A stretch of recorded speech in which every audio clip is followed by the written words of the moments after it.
तो एक बार फिर से हम डिस्कस कर रहे हैं आपके फर्स्ट लॉर्ड और आपके सेवंथ लॉर्ड अगर आपके सेवंथ हाउस में ही हो कंजक्शन में, तो ये कंजक्शन को आप किस तरीके से विचार कर सकते हैं। देखिए यहाँ लग्नेश आपके सेवंथ लॉर्ड के साथ ही आ गए और यहाँ सेवंथ लॉर्ड के साथ वो मित्रवत नहीं होंगे। ऐसी स्थिति में आपको देखना होगा कि लग्नेश और आपके सेवंथ लॉर्ड जब कंजक्शन में आपके सेवंथ हाउस में बैठे हैं, तो यहाँ क्योंकि डिस्पोजिटर स्वयं सेवंथ लॉर्ड ही हैं, ऐसे में सेवंथ लॉर्ड यहाँ ज्यादा पावरफुल होंगे हर स्थिति में। बट वास्तव में यहाँ कोई अन्य ग्रह भी इनके साथ स्थित हो सकता है। जो भी अन्य ग्रह होगा वो दोनों पर ही अपना इम्पैक्ट डालेगा, बट वास्तव में वो ग्रह आपके चार्ट में कौन कौन से भावों को रिप्रेजेंट कर रहा है, उन भावों के माध्यम से अब आपको काफी ज्यादा सपोर्ट मिलने की संभावना होगी। जब भी लग्नेश और सप्तमेश आपके सप्तम में ही बैठे हों, तो ये काफी म्यूचुअल अंडरस्टैंडिंग को दिखाता है, जीवन साथी के साथ एक अच्छी म्यूचुअल पार्टनरशिप को दिखाता है। ऐसा जो जीवन साथी आएगा लगभग हर मामले में वो आपके साथ खड़ा मिलेगा आपको आपकी लाइफ में। जब भी भले आपकी लाइफ में बहुत ज़्यादा सुख जैसी स्थितियाँ आती हों या आपकी लाइफ में जहाँ भी बहुत ज़्यादा खराब परिस्थितियाँ आती हों, दुःख आता हो किसी भी माध्यम से, तो ऐसे में आप एक अच्छे जीवन साथी, एक बहुत ही सपोर्टिव जीवन साथी की उम्मीद कर सकते हैं अपनी लाइफ में। और ऐसा भी हो सकता है कि आपका रिश्ता मैरिज होने के बाद धीरे-धीरे और भी ज़्यादा गहरा होता जाएगा। लेकिन यहाँ अन्य प्लैनेट्स का जो प्रभाव है, जैसे राहु का, केतु का, शनि का या किसी भी अन्य ग्रह का, वो यहाँ काफ़ी इम्पोर्टेंट होगा। तो ऐसे में मान लो अगर आपको राहु, केतु, शनि का प्रभाव देखने को मिले, तो हो सकता है आपका मैरिड लाइफ उतना बेहतर ना हो या जो आपकी अपेक्षा है आपके जीवन साथी से, वो उस वे में पूरी ना हो जिस वे में आप चाहते हैं। तो यहाँ पे पार्टनर के साथ आपका रिलेशनशिप कहीं न कहीं आपके लिए एक पूरकता दिखाएगा। क्योंकि आप और आपका सप्तमेश यानी लग्नेश और आपका सप्तमेश, तो लग्नेश आपको स्वयं को रिप्रेजेंट करता है और सप्तमेश आपके जीवन साथी को। ऐसे में दोनों का कंजक्शन का होना आपको पब्लिक डीलिंग में काफ़ी सहायता करेगा, साथ-साथ में आपके मान-सम्मान और आपकी रेपुटेशन में भी ये काफ़ी ज़्यादा वृद्धि करेगा।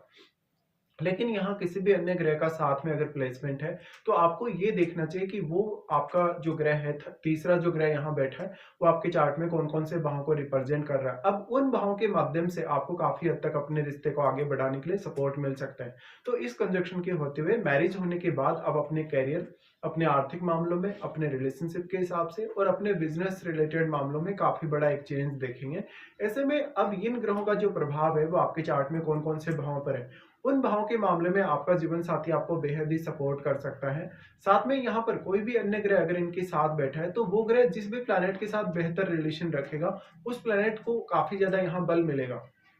लेकिन क्योंकि दोनों का जो कंजक्शन है वो ऐसा दिखाता है कि आप अपने जीवन साथी के बिना नहीं रह सकते, उनके साथ या उनकी गाइडेंस आपको चाहिए ही चाहिए। तो ऐसे में एक बहुत ही अच्छी मैरिड लाइफ का संकेत ये कंजक्शन देता है, लेकिन ऐसा हो नहीं सकता कि किसी भी अन्य ग्रह का प्रभाव यहाँ नहीं है। इसलिए यहाँ जो प्रभाव डालने वाला ग्रह होगा उसका भी उतना ही महत्वपूर्ण रोल होगा। तो कभी-कभी ऐसा जो जातक होगा वो अपने जीवन साथी के साथ बहुत ज़्यादा जिद से मैरिज करेगा। इवन वो अपनी जिद से एक अपना जीवन साथी चुनेगा। इस तरीके से ये आपकी लाइफ में सेल्फ डिपेंड होने के लिए भी एक बहुत ही बेहतरीन स्थिति होगी। मैरिज होने के बाद में आपके मान-सम्मान में काफ़ी ज़्यादा वृद्धि होगी, आपकी रिस्पेक्ट में काफ़ी ज़्यादा वृद्धि होगी और आपका जीवन साथी आपके लाइफ में एक बहुत ही लीडर के तौर पे आएगा। ऐसे में अगर आपका सप्तमेश यहाँ पे ज़्यादा अच्छी स्थिति में है, क्योंकि सप्तमेश का स्वयं का ही भाव होगा आपका सप्तम भाव। लेकिन लग्नेश तो यहाँ पर आ रहे हैं, तो लग्नेश तो वो कहीं न कहीं आपके लगन के स्वामी और वो सप्तमेश के साथ मित्रवत भी नहीं है। इसलिए यहाँ सप्तमेश ही सबसे ज़्यादा पावरफुल माना जाएगा। इसके साथ ही आपको ये देखना होगा कि अब क्योंकि सप्तमेश यहाँ बहुत ज़्यादा पावरफुल, आपका वो भाव जो आपके सेवंथ लॉर्ड से रिप्रेजेंट होता है, उस भाव के मामले में आपको जीवन साथी से काफ़ी हद तक सपोर्ट अब मिल सकता है। साथ-साथ में जीवन साथी की मेंटालिटी, उनकी सोच, उनके निर्णय लेने के तरीके, उनकी वैचारिक क्षमता, सोचने-समझने और निर्णय लेने की जो क्षमता है, उसका प्रभाव आपकी लाइफ पर काफ़ी स्ट्रांगली पड़ेगा। अब ये दोनों ही ग्रह यहाँ कंजंक्शन में आ गए, तो मेनली आपका फोकस मैरिज के बाद सेवंथ हाउस पर होना चाहिए ज़्यादा से ज़्यादा। तो इस बात की संभावना अब काफ़ी प्रबल हो सकती है कि आप अगर मैरिज के बाद में सेवंथ हाउस रिलेटेड कोई भी काम स्टार्ट करें, कोई भी नया बिजनेस शुरू करें जिसमें आप अपने पार्टनर के साथ पार्टनरशिप में हैं, या कोई भी प्रकार का अन्य कार्य भी अगर आप करें जो सेवंथ हाउस से डायरेक्टली इनडायरेक्टली संबंधित है, तो ऐसे मामलों में जीवन साथी आपके लिए एक बेहतरीन सपोर्ट यहाँ ला सकता है। साथ में आपका जीवन साथी हर प्रकार की चुनौती से निपटने में आपको सहायता करेगा और आपको एक अपने राइट हैंड की तरह आपका जीवन साथी खड़ा दिखेगा। लेकिन वास्तव में यहाँ पर जो आपका सप्तमेश है वो किस प्रकार का ग्रह है? अगर वो एक बहुत ही एग्रेसिव प्लैनेट है, अगर वो एक बहुत ही क्रूर ग्रह है, तो जीवन साथी आपके ऊपर बहुत हद तक हावी रह सकता है। या तो आपका जीवन साथी आपकी लाइफ में हर जगह इंटरफेयर करेगा।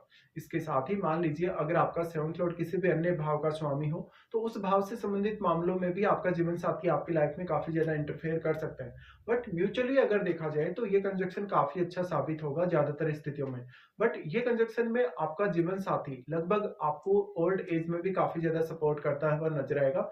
भले ही कभी-कभी ऐसा भी होगा कि आपको शुरुआत में लगभग मैरिज होने के 4 या 5 साल तक बहुत ज़्यादा अंडरस्टैंडिंग उतनी अच्छी नहीं रहती कभी-कभी, लेकिन बाद में आगे चलकर जो आपका समय है लाइफ का, उसमें जीवन साथी आपके प्रति काफ़ी ज़्यादा डेडिकेटेड वो आपको दिखाता है अपनी तरफ से। साथ-साथ में जीवन साथी आपके लिए इतना ज़्यादा सपोर्टिव होगा कि आपकी हर मुश्किल या हर चुनौती से वो निपटने के लिए तत्पर होगा। लेकिन अगर सेवंथ लॉर्ड आपका एक क्रूर ग्रह है, तो क्रूर ग्रह होने के केस में इस बात की संभावना सबसे ज़्यादा होगी। बट आप अगर आपका सप्तमेश है, एक शुभ ग्रह अगर होगा, शुभ ग्रह के केस में हो सकता है आपको अपने जीवन साथी को ज़्यादा से ज़्यादा अब सपोर्ट करना पड़े। तो एक दूसरे की जिम्मेदारियों को निभाने के लिए यहाँ पर अब ये काफ़ी इंटरेस्टिंग स्थिति है। साथ-साथ में पब्लिक आपको कैसे जज करती है, क्योंकि दोनों ही ग्रह एक दूसरे के शत्रु अवश्य होंगे, लेकिन यहाँ आपका जो सप्तमेश होगा वो यहाँ मेजर रोल प्ले करेगा, क्योंकि सप्तमेश का ही घर है आपका सप्तम भाव। इसलिए सप्तमेश के हिसाब से ही अब आपको पब्लिक जज करेगी। बट अगर ये कंजंक्शन राहु केतु से प्रभावित है, शनि से प्रभावित है, तो इवन मैरिड लाइफ में बहुत ज़्यादा असंतुष्टि और उसके बाद आपका काफ़ी डिफेम वगैरह होने के चांसेस बढ़ जाते हैं। या फिर आप अपने मैरिज से या अपने पार्टनर से उस हद तक संतुष्ट नहीं रहते जिस हद तक आप चाहते हैं। तो इस हिसाब से आपको ये कंजंक्शन पर विचार करना चाहिए।